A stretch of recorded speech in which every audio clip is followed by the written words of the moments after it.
Hello, hi guys! Magandang hapon sa inyong lahat. This is Shimpo Masagarachano, a faith healer o Zumata reader.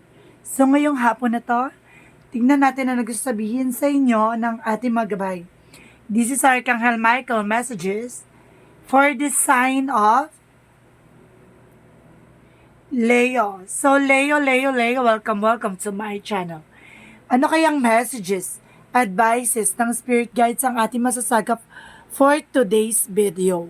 Kanino kayang kaganapan sa buhay mo ang ating mahagilap? So this is Archangel Michael messages for the sign of Leo. So this reading is a journey din naman hindi lahat makaka-resonate. Kunin lamang po makaka-relate sa inyo and comment down below kung kaninong energy ang ating nasagap. And of course, don't forget to like and subscribe my channel and hit notification bell for more videos update. Sa mga hindi pa po nakakapag-subscribe sa aking channel, please click nyo na po subscribe button dyan sa baba for all bell para updated kayo sa mga videos na i-upload natin every time and every moment. So guys, kumapit-kapit ka dahil ito na mensahe sa iyo ng ating mga gabay. Shuffle lang tayo ng very light guys ha, para pasabog tayo. Ganon.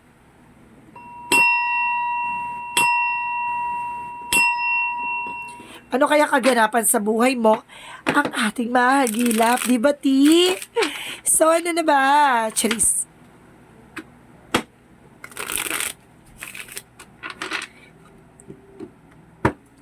Ano ang pinakamensahe sa iyo ng ating gabay na si Archangel Michael?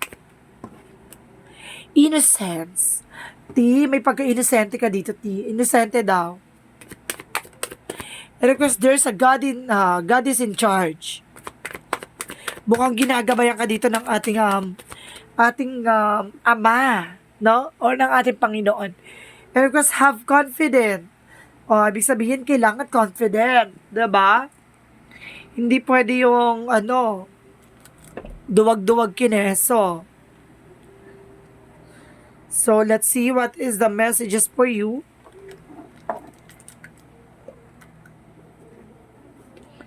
Ng ating mga gabay. So, let's see. Angels messages. Please give me an information, clarifications, at ano ang pinakamensahe ng ating gabay na Archangel Michael. Paano natin to elaborate at may himayin? Get more information, angel spirit guides. There's an Ace of Cups. Wow. Hinasante ka dito dahil may bagong pag-ibig. At daray. And of course, there's a Page of Cups. Listen to your intuitions and gut feeling. And of course, there's an Eight of Pentacles. Collaboration, trabaho, negosyo, hanap buhay. Hard work is paying off. And of course, sinasabi din dito with the Knight of Wands, napakalapit mo na sa success, no? There's a final push. May kailangan ka lang i-push mo yan, te. Additional messages. Okay, there's a black namin. Black namin sa black divinity or the black energy.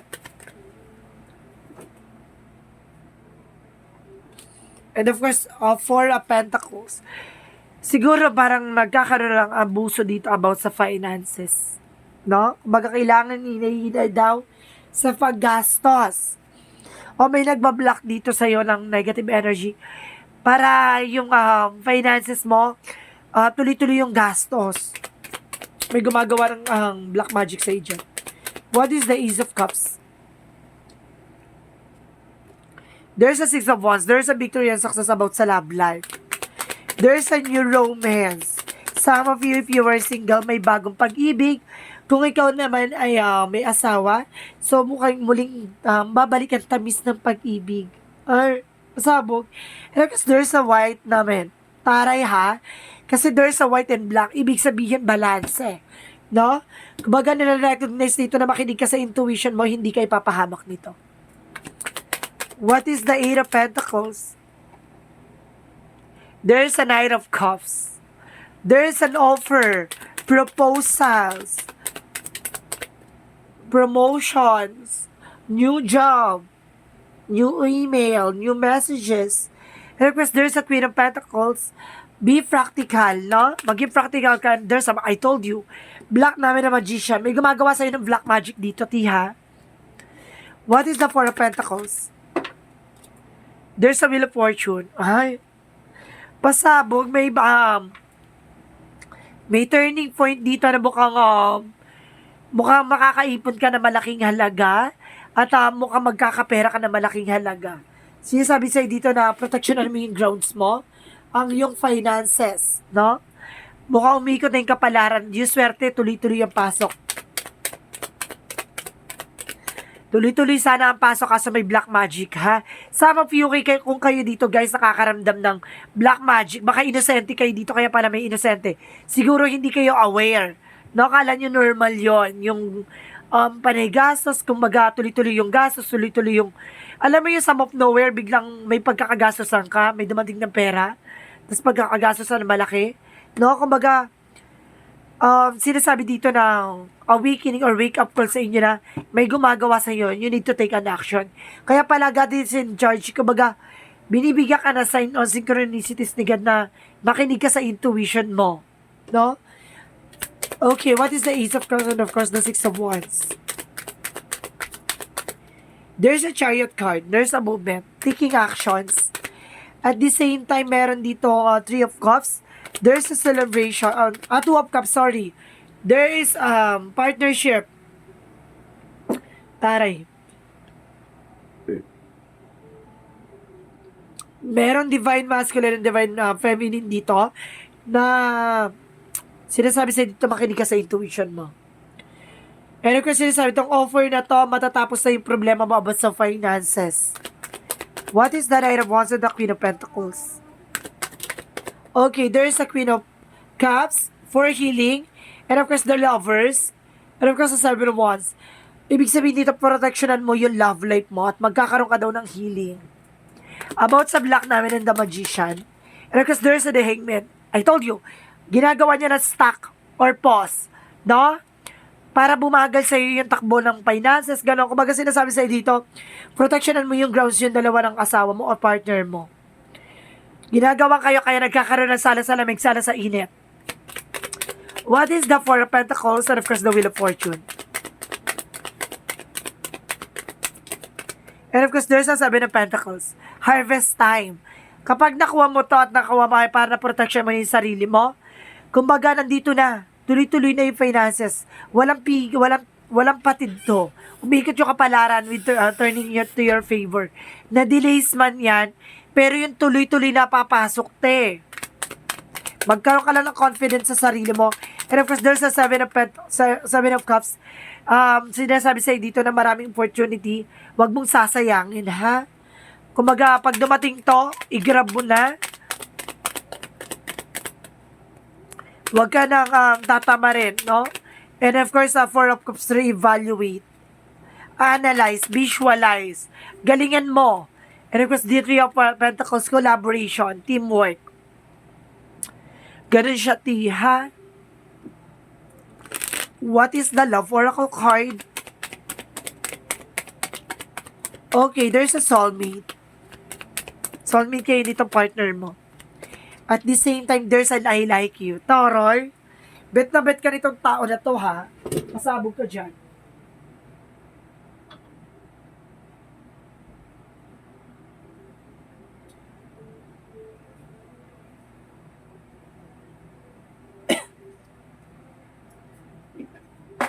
Inom lang ko ng water, guys, ha?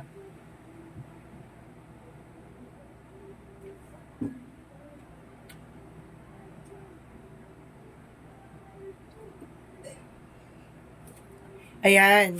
Diba? So, let's see. What is additional messages? Energy.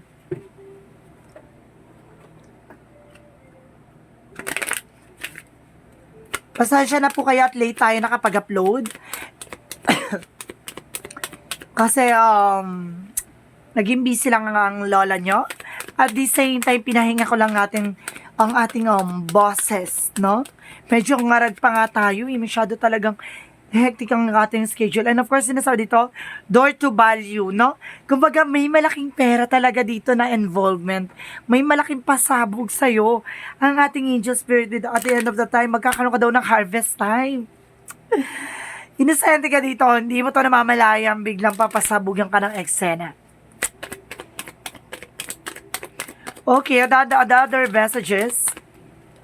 There's a change. Taray. Pagbabago, malaking pagbabago to, te, ha? Kailangan mo lang mag-take ng action. And of course, there's a judgment. Kumaga may justisya dito. And of course, there's a death card. Kailangan mo nang tapusin yan. There's an ending and a new beginning. Kailangan mo nang tapusin kung gusto mo magkaroon ng simula at pagbabago sa buhay mo. So, what is the messages of life? Okay, it's time to release negativity. I told you, di ba? Kailangan mo na raw kumawala sa mga negatibo. Even sa black magic, you're very close to achieve your goal. Kasi nandito ka na eh. Nandito ka na sa way na tuloy-tuloy yung finances sa'yo. Kaya, kumbaga, wag mo ngayaan na darating yung tuloy-tuloy na finances sa tuloy-tuloy yung gastos. Sayang yung opportunities. And of course, sinasabi dito, surrender to the divine. At the same time, you're very close to achieve your goal. So what is additional messages?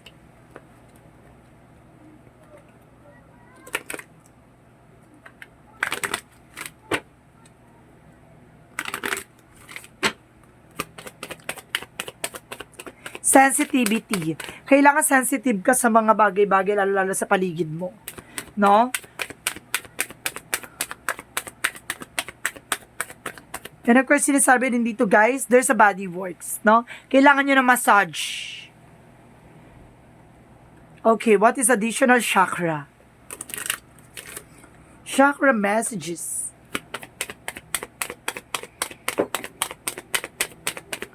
Okay. Miracle! Pasabog! Kaya pala nandito si God kasi bibigyan kanya ng himala. Oy, pasabog ka dito, T.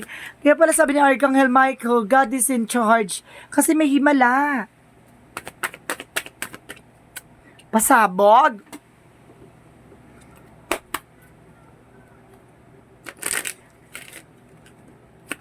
And of course, lucid dream awareness, no?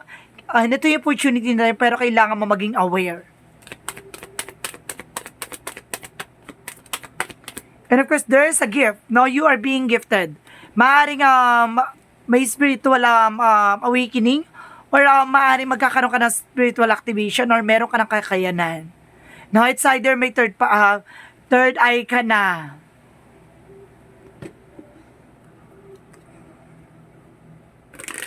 What is the Jesus loving quotes?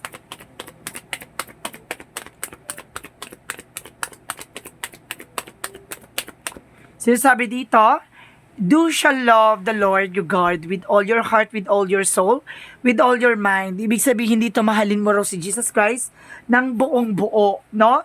Sa isip, sa salita at sa gawa, sa puso't isip, no? Kumbaga sinasabi sa'yo dito na gawin mo siyang sentro ng buhay mo. Gagawin ibibless ka niya, no? Talagang magsisiksik-liglig ang nag-uumapaw na biyaya ang ipagkakaloob niya sa'yo. Kaya pala may miracles. There's a 17, I am independent. Sinasabi dito, the quality of work you can produce when you're going at it alone, it almost unbelievable you are independent as you are ambitious, capable of performing every step of the way, with efficiency of focus and skill. So, ibig sabihin dito, kumaga, napaka-independent mo, no? Na kaya mong tumayo sa sarili mong paa. Pasabog ka dito. What is the messages of life? So, ang pinaka-message sa iyo ng buhay, okay, forgiveness. So, today I bless each soul if received to have hurt me. I release them to their own greater good. I can now see that my past provides me with the lessons that help me live more fully in the present. I no longer struggles with what has been said and done. I am grateful for every experiences that has brought me here. I fill myself with the love that is pure and free. Kumbaga, binigyan mo ng kalayaan yung sarili mo sa lahat ng mga nangyari from the past. Kumbaga, sinaktan ka man nila, ginawang ka man nila ng hindi maganda, patuloy ka magpapakumbaba at patuloy mong ipagkakaloob ang kapatawaran. Kaya, sinasabi sa'yo dito ni God, isa kang mabuting tao at isa kang taong pagkakalooban ng himala. Pasabog. So, this is Archangel Michael messages for the sign of Leo. This reading is a tarot reading lamang, hindi lahat makaka-resonate. Kunin lamang pa makaka-relate sa inyo and comment down below kung kaninong energy ang ating nasagap. And guys, comment kayo kung ano yung full name, birthday, and of course, saang location kayo naroroon. Para nasasagap natin yung energy nyo sa mga susunod na reading. Ha? Maraming salamat and see you in the next video. Bye-bye and babush!